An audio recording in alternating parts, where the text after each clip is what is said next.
3 honeymoons, 3 promises of a perfect beginning. And in each one, something went terribly wrong. Because sometimes the most dangerous part of a love story isn't how it starts, but where it ends. Bessie stood at the edge of the canyon, staring out over the river far below. In the fall of 1928, she and Glen Hyde set out to do something no couple had ever done before. Glen was 29, a tall, rugged man from Idaho who loved the outdoors, and Bessie was 22, an aspiring artist with a sharp sense of style. They had been married only a few months and decided to make history. Glen spent months building a wooden boat, a heavy, flat-bottomed scow he named Rain in the Face. Their plan was to navigate the entire length of the Grand Canyon through the Colorado River. At the time, only a handful of people had ever successfully made that journey, and if they survived, Bessie would be the first woman to ever do it. They were trying to set a speed record. The couple entered the canyon on October 20th. For weeks, they floated through some of the most dangerous and isolated terrain in North America. By mid-November, they were roughly halfway through their journey. On November 18th, they stopped at the home of Emery Cole, a famous canyon photographer who lived right on the edge of the rim. Emery noticed something off immediately. While Glen was boisterous and focused on the logistics, Bessie seemed tired, even hesitant. She spent several minutes staring out at the horizon, looking less like a record-breaking adventurer and more like someone who was deeply homesick. She looked at Emery's young daughter, who was wearing a pretty dress and patent leather shoes, and Bessie sighed. She said, "I wonder if I shall ever wear pretty shoes again." It didn't sound like a joke. Glen didn't seem worried at all. He laughed off Emery's concerns about them not having life jackets or proper safety gear for the rapids ahead. He believed the heavy scow was unsinkable and saw the river as a challenge to be conquered rather than a threat. He declined the offer of help and guided the boat back into the current. Emery watched them round a bend in the river until they were out of sight. That was the last time any living soul ever saw Glen and Bessie Hyde. By December, something was clearly wrong. When the Hydes failed to emerge from the other side of the canyon on schedule, search teams were sent into the canyon. On Christmas Eve, a pilot spotted something from the air. It was a lone boat sitting still in the water, snagged in a quiet section of the river near mile 237. When searchers reached the spot, they found the Rain in the Face. The boat was upright, steady, and completely intact. It wasn't filled with water or battered by the elements. In fact, it was snagged only because its bowline had fallen into the water and caught on a rock below the surface, acting like a natural anchor. Everything the Hydes owned was still on board. Their food, their heavy coats, and their expensive cameras were all untouched. Bessie's diary was still in the hold, with the final entry dated November 30th. It described their position near Diamond Creek, just a few miles upstream. The searchers went quiet. The boat was in such pristine condition that it looked like the occupants had just stepped away for a moment. A pot of beans was found on board, still sealed and ready to be cooked. Their bedrolls were dry and neatly stowed. In the quiet, canyon air, the searchers realized that for nearly a month, this ghost ship had been drifting down the river with no one at the helm. They checked the boat for any signs of damage that would suggest a violent crash, but the wooden hull was solid. There were no scratches on the side that would indicate they had hit a canyon wall. It didn't make sense for a boat to travel over 40 miles through some of the river's most treacherous rapids without a pilot. Yet here it was. The searchers were baffled. No sign of a struggle, no blood, and no evidence that the boat had ever flipped over. It was as if they had simply disappeared. Just upstream, there are rapids strong enough to throw someone overboard without flipping the boat. Investigators believed that Bessie fell in. Glen jumped in to save her, and the river swept them both away, leaving the boat to drift until the rope caught. But this theory didn't explain why the boat was so orderly. Usually, in a panic, items are kicked over or lost overboard. Here, everything was tucked away as if they were prepared for a long night of sleep. As the days passed, investigators began to look closer at the diary. Bessie's handwriting was steady until the very end. There was no mention of fear or of the boat taking on water. This fueled a different, more disturbing set of theories. Glen's father, who helped lead the search, became convinced that his son had been the victim of foul play. He looked at the rugged terrain and wondered if they had encountered someone else in the canyon, someone who didn't want to be found. But the lack of footprints on the shore and the fact that their valuables, including their expensive cameras and money, were left behind made robbery seem unlikely. As the years turned into decades, the story refused to stay settled. Rumors began to swirl that Bessie hadn't drowned. Some said she grew tired of Glen's pressure and his speed record obsession. They whispered that she had hiked out of the canyon alone, leaving her past and her husband behind in the water. There were reports of a woman matching her description appearing in small towns far from the canyon rim, always looking over her shoulder. Every time a skeleton was found in the desert, people wondered if it was Glen finally giving up his secrets. The mystery became a permanent fixture of Grand Canyon lore, a story of a honeymoon that ended in a silence so profound that not even the roaring Colorado could drown it out. Decades later, something unexpected surfaced. It was 1992, and the canyon had just lost a legend. Georgie Clark had been a pioneer, the first woman to run a major commercial rafting business on the Colorado. She was a tough, secretive woman who guarded her private life with a ferocity that matched the rapids she ran. After she passed away, her friends went into her house to settle her estate, and what they found didn't make sense. Tucked away in a private drawer was a pistol, the original 1928 marriage certificate of Glen and Bessie Hyde, and a birth certificate with a different name, Bessie DeRoss. People didn't know what to make of it. Georgie had appeared in the canyon shortly after Bessie Hyde vanished, and she had spent her entire life obsessed with the river. And it raised a question. Could the woman who conquered the Grand Canyon have been the same woman who supposedly died there decades earlier?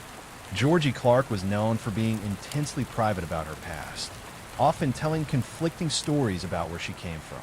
She had a visible scar on her hand that some claimed looked like a wound from struggle, and her physical stamina on the river was legendary, even into her 80s. Friends remembered how she would occasionally fall into a deep silence when the subject of the 1928 disappearance was mentioned around campfire. The discovery of the marriage certificate seemed like a smoking gun to some, but to others, it was just a strange souvenir from a woman who collected river history. If Georgie really was Bessie, it meant she had managed to scale the sheer walls of the canyon alone in the winter of 1928, navigated hundreds of miles of wilderness, and completely reinvented herself under a new identity, all while returning to the very river that supposedly claimed her life. When investigators looked into the birth certificate, the name Bessie DeRoss didn't immediately lead to a clear connection, but it added another layer of deception to Georgie's life. Why would a river guide in the 1940s and 50s need to hide her true name so fiercely? Some speculated that Bessie Hyde had used the chaos of the river to escape an increasingly controlling husband. Glen was known to be a taskmaster, pushing Bessie to her physical limits to achieve the fame he craved. If she had reached a breaking point, the river offered the perfect exit strategy.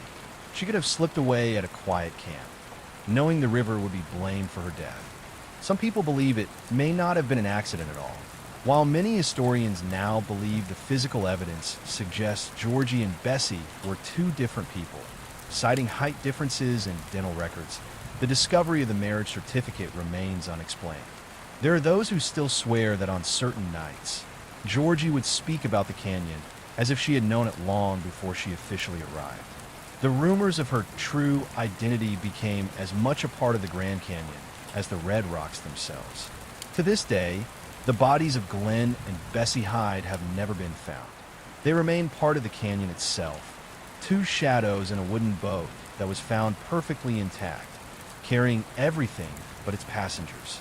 Their story became a legend of the river, but it was just a prelude to another family who would enter the American wilderness decades later, only to find that the heat of the desert can be just as unforgiving as the cold currents of the Colorado. The heat in Death Valley that day was unbearable. It is a place so hostile that the ground literally radiates heat long after the sun goes down. Egbert Rimkus, a 34-year-old architect from Germany, was on a dream vacation with his 11-year-old son George, his girlfriend Cornelia, and her 4-year-old son Max. They were tourists in a green Plymouth Voyager minivan, traveling through the vast landscapes of the American West. They were last seen at the visitor center, where they bought a map and headed toward the remote southern end of the park. This was one of the most dangerous times of the year to be off the main roads, but they seemed confident in their plan. When they failed to board their flight back to Germany, search teams began looking for them, but for months there was nothing. The desert had swallowed a family of 4 without a trace. It wasn't until late October that a helicopter pilot spotted the van. It was miles away from any paved road, deep in the sand of Anvil Canyon, an area so remote that most rangers rarely visited it. When investigators reached the vehicle, the scene was unsettling. The van had been driven on flat tires and bent rims for the last 2 miles, as if someone was desperately trying to keep it moving through the deep, biting sand. It was positioned in a way that showed the driver had eventually given up trying to fight the terrain. Inside, they found a brand new tent, sleeping bags, and toys for the children scattered in the back. But there was no water, not a single drop. The heat inside that van would have been over 140 degrees within minutes of the engine stopping. The family had left the van behind and started walking. They were in a landscape that looked like the surface of the moon, with no shade and no landmarks. Based on the tracks, they didn't head back toward the main road where they might have found other tourists or a chance at a passing car. Instead, they walked south, deeper into the mountains, toward a high-security military base called the China Lake Naval Air Weapons Station. They were likely heading toward help. But in the U.S. desert, those bases are just thousands of acres of empty, unpatrolled land that are often more dangerous than the park itself. They were walking away from the only road that could save them, convinced that salvation lay just over the next burning ridge. As the sun moved across the sky, the family would have been facing a level of dehydration that causes the mind to unravel. The ground is made of sharp rocks and loose sand that sucks the energy out of every step. Cornelia and the 2 children would have been struggling to keep up with Egbert as he led them toward the distant mountains. They left behind their identification, their money, and their comfort, taking only what they thought they needed to survive the trek. They were heading into a dead-end canyon with no exit. They were trapped between the heat of the valley floor and the impassable cliffs of the mountains. For years, no one knew what had happened to them. Then, in 2009, 2 volunteer searchers named Tom Mahood and Les Walker decided to test the theory. They put themselves in Egbert's shoes, thinking about the desperation of a father trying to save his family in the blinding heat. They hiked miles into a remote, rocky wash far south of the van. There, under the brutal sun, they found the remains. Identification belonging to Cornelia was scattered nearby.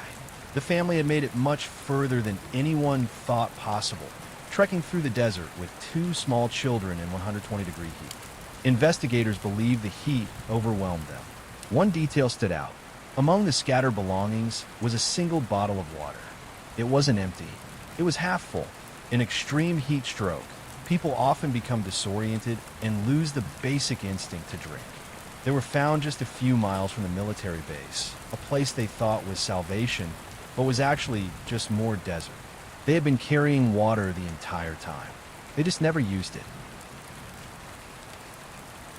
In October 2003, Tina Watson was entering what she believed was the happiest chapter of her life. She was 26 years old, a manager at a department store in Alabama, known for being kind and easy to be around. She had recently married Gabe Watson, a man who seemed to be her perfect match. Gabe was an experienced diver, a certified rescue diver with over 50 log dives, and he wanted their honeymoon to be an adventure that pushed their limits. They flew to Townsville, Australia, planning to dive the reef. Tina was relatively new to the sport, having completed her certification only months before the trip specifically so she could share this passion with Gabe. On their second day at sea, they boarded a boat called the Spoil Sport to explore the SS Yongala, a world-famous shipwreck sitting 100 feet below the surface.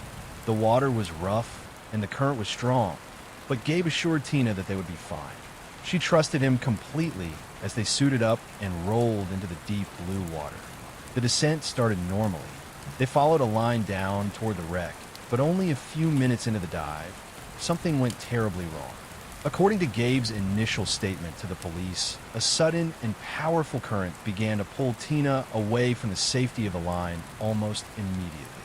He claimed she began to panic, and in her frantic struggle, she accidentally knocked his mask and regulator loose. Gabe said he had to let go of her to fix his own equipment so he wouldn't drown himself in the middle of the current. By the time he cleared his mask and regained his bearings, he said Tina was already sinking rapidly toward the ocean floor, her arms outstretched and her eyes wide with fear. Gabe told investigators that he tried to swim down to reach her, but he realized he wasn't strong enough to pull her up from that depth. He decided the best course of action was to swim back to the surface to get professional help. When he broke the surface, he was shouting for the dive masters on the boat. One of them, a highly experienced diver named Wade Singleton, didn't hesitate. He plunged into the water and swam straight to the bottom, 100 feet down. He found Tina lying on the sandy floor next to the wreck. She was motionless, her eyes wide open, staring up through the water column. Wade brought her to the surface in a desperate rush.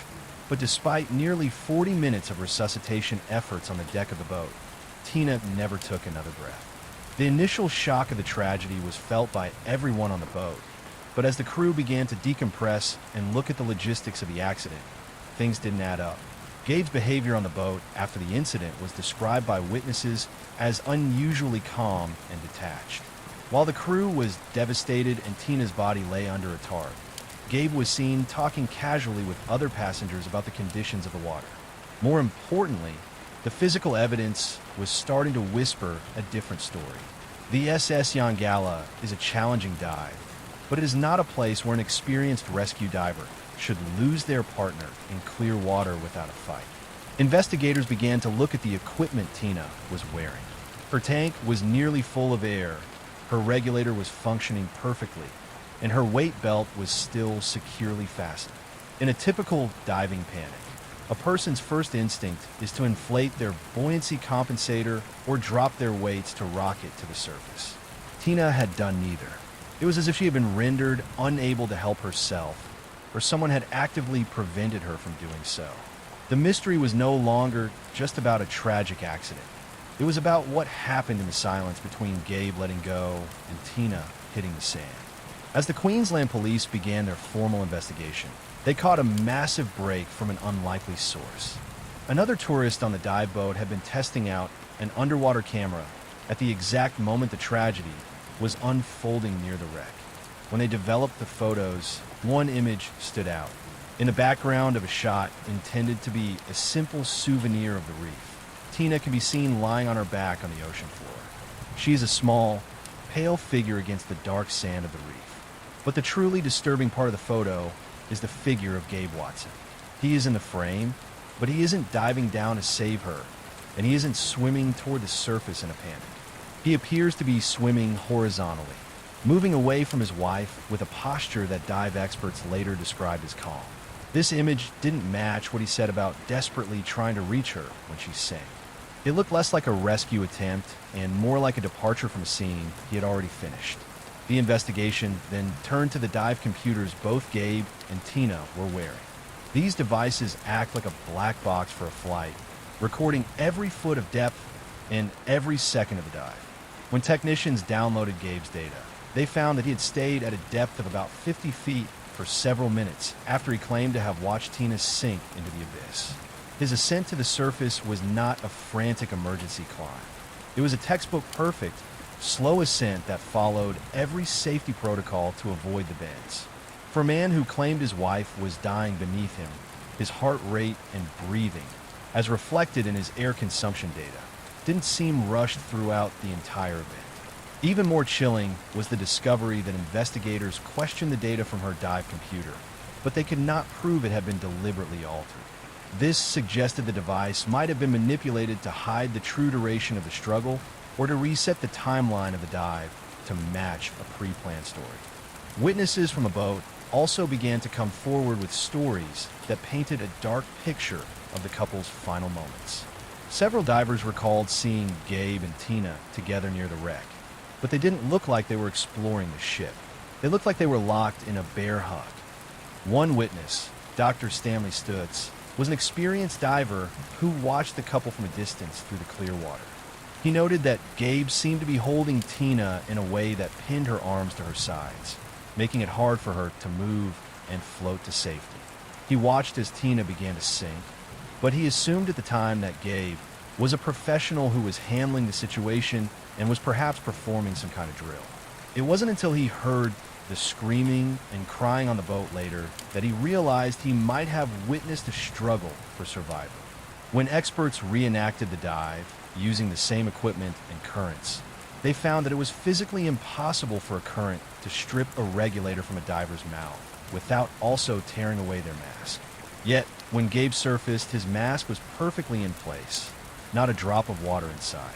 And slowly, his version of events stopped lining up with what others had seen. While the Australian authorities were building their case on the reef, investigators in Alabama were looking into Gabe Watson's life before the wedding. They found things that didn't sit right, raising the possibility that what happened in the water may not have been an accident. Just weeks before the honeymoon, Gabe had been incredibly focused on Tina's life insurance policy. He had traveled to her place of work, the local department store, and sat with her in the break room to ensure she increased her coverage to the maximum possible amount allowed by her employer. He also made sure that he was named the sole beneficiary, removing her parents from the policy entirely. Co-workers remembered him being strangely intense about the paperwork, often speaking for Tina and pressuring her to sign documents she didn't fully understand or seem comfortable with. It felt unusual for a young man who was supposed to be focused on starting a new life with his bride. Even more disturbing were the conversations Gabe had with his friends and acquaintances in the months leading up to the trip. One friend came forward and told police that during a casual hangout, Gabe had started asking very specific questions about the physiology of drowning. He wanted to know exactly how long a person could go without oxygen before they lost consciousness, and how difficult it would be for a coroner to distinguish between an accidental drowning and a forced one in a post-mortem exam. At the time, the friend thought it was just Gabe being morbid or perhaps overly interested in his rescue diver training, but later, it didn't sit right. Another witness recalled Gabe joking about how nature provides a perfect alibi in the form of currents and equipment failure, something he once described as the perfect crime. He knew about the Yongala dive, specifically its depth and the strength of its currents, which would provide the perfect cover for a tragic accident that no one could disprove. The social dynamics between the two were also scrutinized by family and friends. Friends of Tina described her as someone who was deeply in love and willing to do anything to please Gabe, even if it meant overcoming her own deep-seated fears. She was actually terrified of the water, a fact she had hidden from many people, but she pushed herself to get certified because she wanted to be the adventurous wife Gabe wanted. On the other hand, Gabe was described as controlling and demanding, often belittling her in front of others. He pushed her training harder than necessary, often criticizing her performance in the pool and making her feel inadequate. By the time they reached Australia, Tina was reportedly feeling an immense amount of pressure to perform well on the Yongala dive to prove herself to him. Investigators believe that Gabe exploited this desire to please him, leading her into a situation where she was completely dependent on him for her safety. He was her rescue diver, her husband, and her protector, which gave him the perfect opportunity to become her assailant in a place where no one could hear her scream and no one could see his hands. By 2009, prosecutors in Queensland prepared to move forward with a murder case against Gabe Watson. The case had become a national sensation in Australia, known as the honeymoon murder. Prosecutors argued that he may have interfered with her air and may have held her in place as she struggled until she lost consciousness from lack of oxygen. Once she was limp and no longer fighting, he let her sink to the bottom. He then waited a calculated amount of time before surfacing to ensure that by the time anyone reached her, the brain damage would be irreversible and resuscitation would be impossible. It was a crime committed in silence, deep under the waves, with the currents of the Great Barrier Reef intended to wash away any sign of a struggle or foul play. This theory of the bear hug and the potential air tank manipulation became the central pillar of the case against him. However, as the trial approached, a shocking turn of events occurred that left the public stunned. Gabe Watson's legal team negotiated a plea deal with the Australian prosecutors. In a move that outraged Tina's family and the international community, Gabe pleaded guilty to the much lesser charge of manslaughter. He admitted to being criminally negligent in his failure to save his wife, claiming he simply wasn't capable of rescuing her, but he denied any intent to kill her. The judge, taking into account his lack of a prior criminal record and the complexities of the case, sentenced him to just 12 months in prison. To the world, it looked like a man had just gotten away with murder for the price of a 1-year stay in a minimum security facility. The Australian authorities defended the deal, claiming that a murder conviction was too risky given the circumstantial nature of the evidence and the lack of a smoking gun. But the optics were devastating to the family left behind. Tina's family, the Thomases, refused to let the matter rest with a 1-year sentence. They were horrified to see the man they believed killed their daughter walking free after only a year of incarceration. They began a relentless campaign to have Gabe tried in the United States. They argued that because the planning of the murder, the insurance changes, the research into drowning, and the specific choice of a location had happened in Alabama, the U.S. had jurisdiction to try him for capital murder. The legal hurdles were enormous, involving complex treaty negotiations and the principle of double jeopardy, which prevents a person from being tried for the same crime twice. However, because the charges in Australia were different and the jurisdictions were separate entities, the Alabama Attorney General decided to move forward with a new indictment. As Gabe finished his short sentence in Australia, he was immediately deported back to the United States, where he was met at the airport by federal agents and a waiting set of handcuffs, beginning a new chapter in a case that refused to die. The 2012 trial in Alabama drew global scrutiny, with a packed courtroom awaiting a potential life sentence. The prosecution relied on dive experts, who said his story didn't make sense. They showed the photo of Tina on the sea floor in Gabe's dive computer, which showed a man breathing steadily and ascending with precision while his wife was dying below. They argued this may not have been a tragic accident at all, fueled by the insurance policies Gabe had manipulated weeks prior. The defense countered by focusing on the lack of direct physical proof. There were no bruises on Tina, and no witness saw Gabe touch her air valve. They argued that Tina had simply succumbed to a novice diver's panic in rough water, and Gabe, despite his training, had been paralyzed by the same human fear. They reframed the bear hug as a desperate, failed rescue attempt. They emphasized that Australian authorities had settled for manslaughter precisely because they felt there wasn't enough proof for a murder conviction. In a rare move, the Alabama judge issued a directed verdict of acquittal before the case even reached the jury. He ruled that while Gabe's actions were suspicious or even cowardly, the state had failed to prove a specific intent to kill. Gabe Watson walked out a free man, legally protected from further prosecution. Today, he has remarried and moved on. Tina's father still maintains her grave every weekend, haunted by the fact that a rescue diver watched his wife sink into the abyss and then swam away. The true nature of those final minutes remains a secret of the Great Barrier Reef. Just days after her wedding, Anni Dewani was exactly where she thought her life was finally beginning. She was an engineer, Swedish-born, and had a kind of energy that filled any room she walked into. In late 2010, she was at the absolute peak of that journey. She had just married Anni Dewani, a high-achieving businessman from Bristol, in a massive, colorful ceremony in Mumbai. This was the start of their life together, and for their honeymoon, they chose the rugged, breathtaking beauty of Cape Town, South Africa. On their second night, Saturday, November 13th, the couple had finished a high-end dinner at a restaurant in the Victoria and Alfred waterfront. It was the kind of evening where you'd expect a couple to head back to their 5-star hotel and call it a night. But as they walked out into the warm South African air, Shreen flagged down a taxi driver he had met the previous day, a man named Zola Tongo. Shreen didn't just want to ride back to the hotel. He told Tongo that he wanted Annie to see the real South Africa away from the manicured lawns of the tourist district. He requested a tour of the townships, specifically Gugulethu.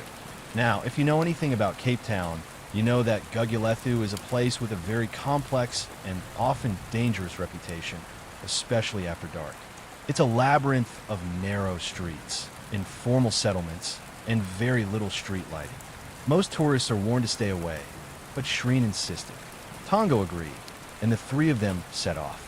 As they crossed the invisible line from the brightly lit city into the shadows of the township, the atmosphere inside the silver Volkswagen Chiron began to change. Annie was reportedly nervous.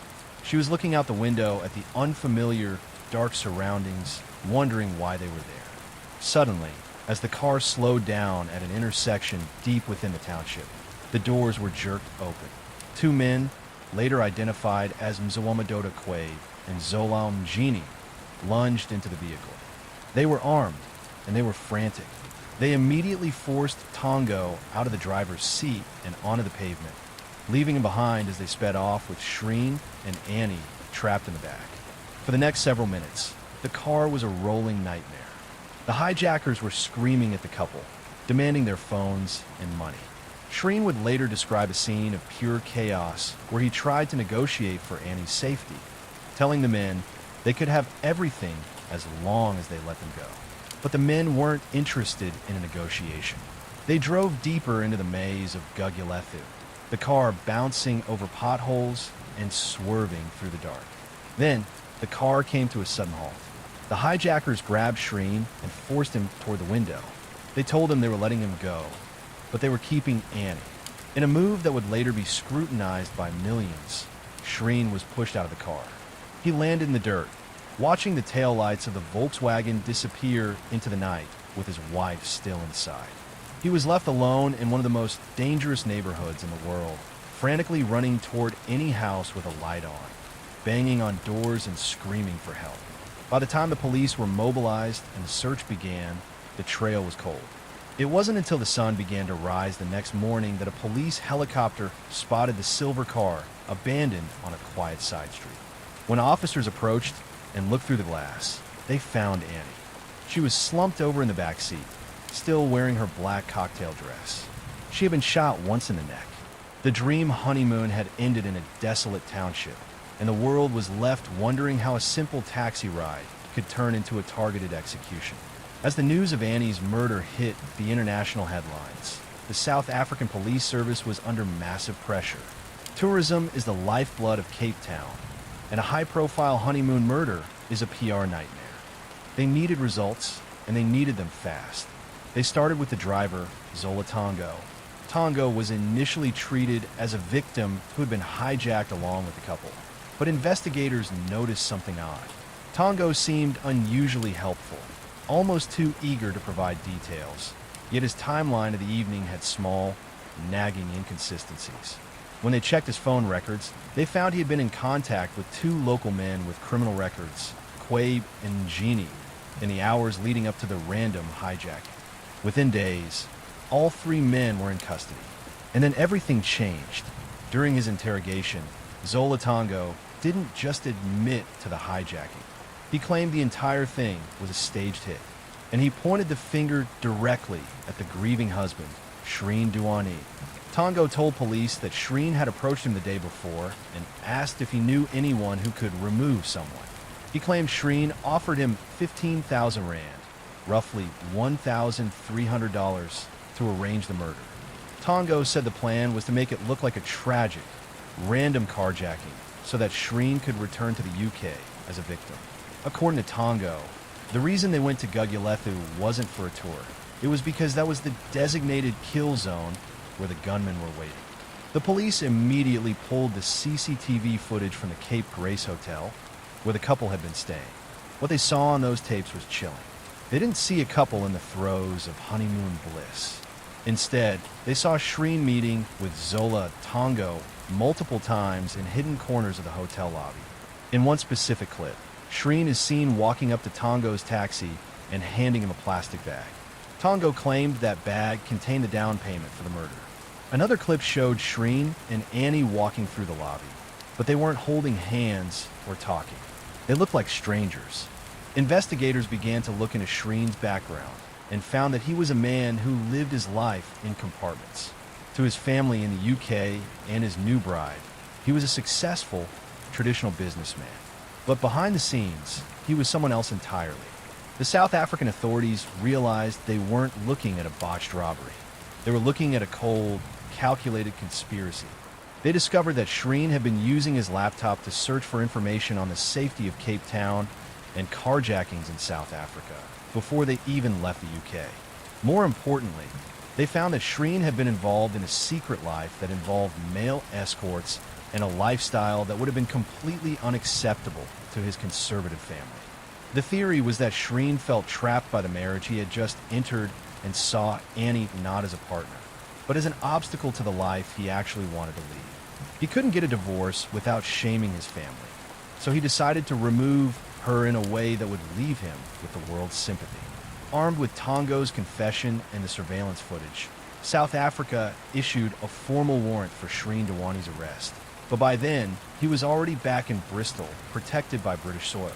When the extradition request landed on the desk of the British authorities, Anni Dewani didn't go quietly. He hired one of the most expensive and aggressive legal teams in the country. They immediately launched a defense that centered not on his innocence, but on his mental health. Shreen was admitted to a psychiatric hospital, with his lawyers claiming he was suffering from acute stress disorder and severe clinical depression. They argued that he was a suicide risk and that the South African prison system was too dangerous and ill-equipped to handle someone in his condition. And just like that, everything slowed to a crawl. While Shreen was in the hospital, Anni's family, the Hindokas, were living a nightmare. They watched from Sweden as the man they had welcomed into their family fought every attempt to face the music.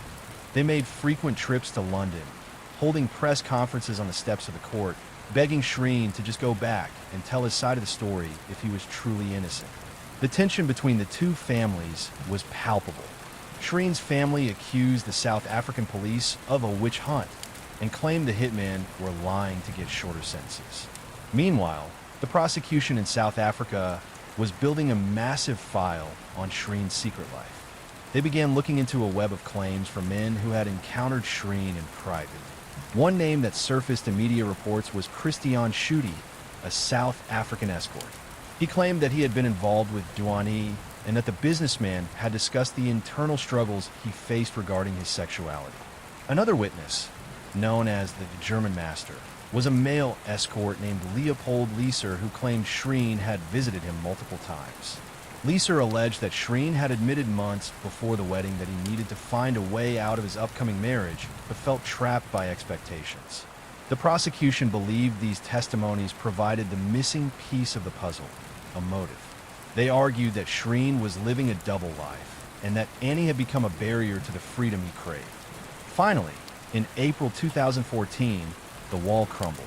After years of medical evaluations and legal maneuvering, the High Court in London ruled that Shreen's health had improved enough for him to be extradited. He was taken from the hospital to Heathrow Airport under heavy police escort. A private charter jet was waiting for him. As the plane took off for Cape Town, the Hindokas felt a sense of relief they hadn't known in years. They believed the truth was finally coming. But what they didn't realize was that while Shreen had been fighting his extradition, the prosecution's case in South Africa had been slowly rotting from the inside. The men they were relying on to convict Shreen, the driver and the gunman, had spent 3 years in prison talking to each other, and their stories were no longer as clean as they had been on the night of the arrest. The trial of Anni Dewani began in October 2014 at the Western Cape High Court. It was a media circus. Every seat in the gallery was taken, and people queued for hours just to get a glimpse of the man at the center of the mystery. The prosecution opened with a powerful narrative. They described Shreen as a man who had orchestrated a cold-blooded execution to escape a marriage he never wanted. They called Zola Tongo to the stand, expecting him to be the nail in the coffin. But as soon as Tongo started speaking, the cracks appeared. Under the intense cross-examination of Shreen's lead defense lawyer, Francois Van Zyl, Tongo began to unravel. He couldn't remember key details about where the meetings took place, and his explanation for why he agreed to help a total stranger commit murder for a relatively small amount of money didn't hold up. The defense was relentless. They pointed out that Tongo had changed his story multiple times while in prison. They suggested that Tongo and the gunman had actually planned a simple robbery on their own, and when it went wrong and Annie was killed, they decided to pin it on the wealthy foreigner to get a plea deal. The hit was actually a cover for a botched crime. Then came the testimony of the gunman. Mzawamadoda Quabe struggled to explain how the communication worked during the hijacking. He claimed they were receiving instructions, but the phone records didn't show the coordination he described. The prosecution's case was starting to look like a house of cards built on the word of convicted criminals who had everything to gain by lying. Then there was the physical evidence. The prosecution had made a big deal about the CCTV footage of Shreen handing the plastic bag to Tongo. But when the defense played the full clip, they showed that Shreen wasn't acting like a man paying off a hitman. He was calm, open, and the bag appeared to contain a small amount of money that Shreen claimed was a tip in payment for the previous day's services. There was no smoking gun in the footage. Even the evidence of Shreen's secret life, which had been so scandalous in the tabloids, was largely dismissed by the judge. She noted that while Shreen's private life might be complicated, being a liar or having a double life does not make someone a murderer. By the time the prosecution rested, the atmosphere in the courtroom had shifted completely. The defense didn't even call a single witness. Instead, they made a bold move. They asked the judge to end the case right there. They argued that no reasonable court could ever convict based on the contradictory testimony of Tongo and the gunman. The judge, Jeanette Traverso, took several days to deliberate. On December 8, 2014, she delivered her verdict. She agreed with the defense. She stated that the state's evidence fell far below the threshold and that the testimony of the key witnesses was riddled with contradictions. She dismissed all charges. Anni Dewani was a free man. He stood up, walked out of the side door of the court, and was on a plane back to London before the sun went down. Anni Dewani returned to the UK and retreated into near total silence. He never gave an interview or wrote a book, essentially vanishing into a routine in London. It wasn't until years after the trial that Shreen publicly acknowledged he was gay. While there was never a confirmed long-term partner identified in the media, this admission finally put a name to the secret life that the prosecution had tried so hard to use against him. For many, it confirmed the motive they had suspected all along, that he felt unable to live his truth within the confines of his marriage and saw no other way out. But while Shreen moved on, the case remained a polarizing scar for everyone else involved. In South Africa, the acquittal sparked outrage. Many felt the justice system had been outmaneuvered by a wealthy foreigner and an expensive legal team, leaving a permanent stain on Cape Town's reputation. For the Hindocha family, the verdict was a final, devastating blow. They had spent 4 years and a fortune chasing a trial that ended before it even reached a jury. Annie's father, Vinod, has spoken often of the hollowness he feels knowing the gunmen are in prison while the man he believes orchestrated the hit lives a normal life. They are left with a memorial in Sweden and the unanswered questions of Annie's final minutes. In the end, the murder of Anni Dewani is a story with no winners. The truth never followed her out of Gugulethu. It stayed behind, buried somewhere in those dark streets, long after the car was found and the world moved on. Whether Anni Dewani was a victim of a monstrous coincidence or the mastermind behind a perfect crime is something only he truly knows.